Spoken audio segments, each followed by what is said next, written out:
Hello, we're gonna delve deep tonight, so let's just get going here. My parents weren't really big on the talk. Like as a child, they preferred to just kind of let public school handle it, which is not the best thing when a fifth of your graduating class graduated pregnant. Like maybe they're not the best. It was only 30 people. You look alarmed.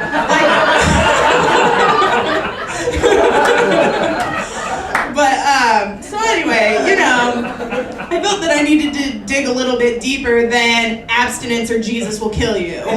So I decided that I need to consult some sexperts, and so I went to the sex issue of Cosmo, which is actually every issue of Cosmo. But this is the one where you can write in with your questions, and I was like, oh, maybe they'll have the same questions I do. They didn't.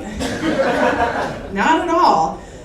First question, right out of the gate. Dear Cosmo, how do I masturbate? It seems self-explanatory, but let's see how they continue. So they said, Dear Mystery Masturbator, fill a condom full of water, stick it in the freezer, and use that.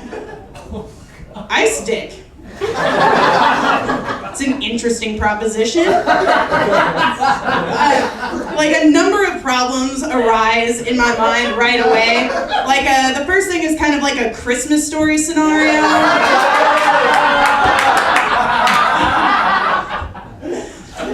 God, you guys are good.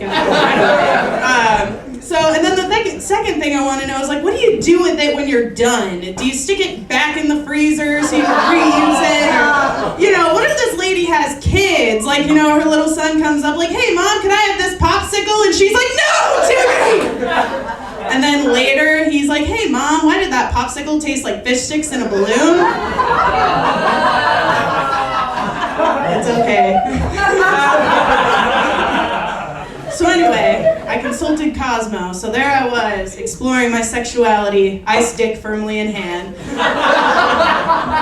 Not too firmly or it'll melt, but... So anyway, I'm exploring my sexuality, and just porn isn't doing it for me. It's just not working. I tried gay, I tried straight. It just wasn't working.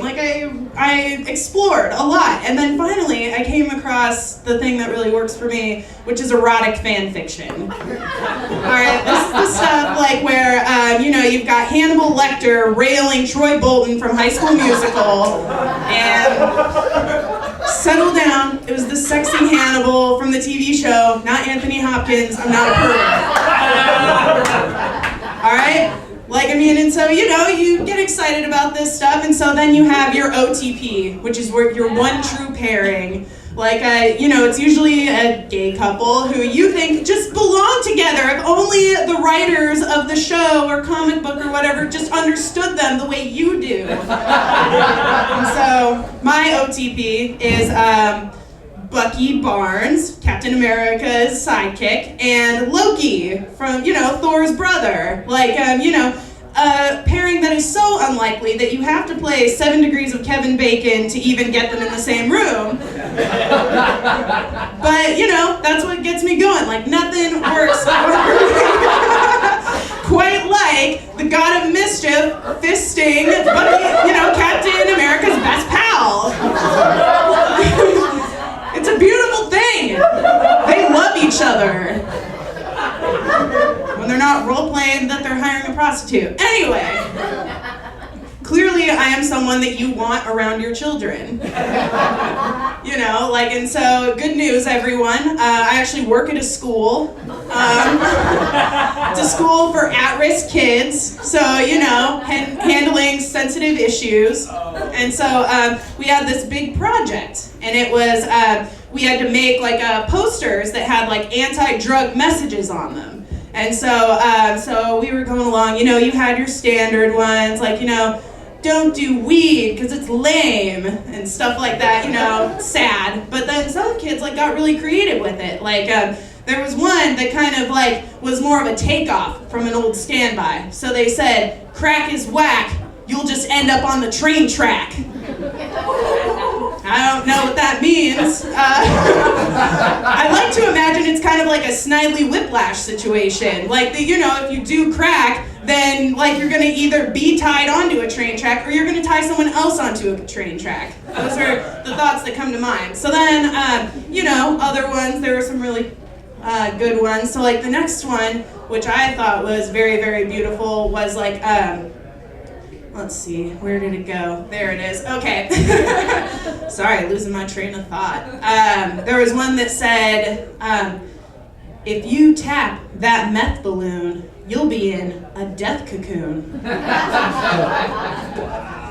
What gangster Lord Fauntleroy wrote that? A death cocoon? You enter the death cocoon dead, and you emerge even deader. I don't know. And then like the final one, which like really spoke to me, was just use meth and you'll be dead. You know, like, I mean, it's just such a lost opportunity that, you know, like, I mean, meth and death rhyme. Just, I'm just so disappointed in those kids, you know. And so, anyway, that's my time. Thank you guys so much.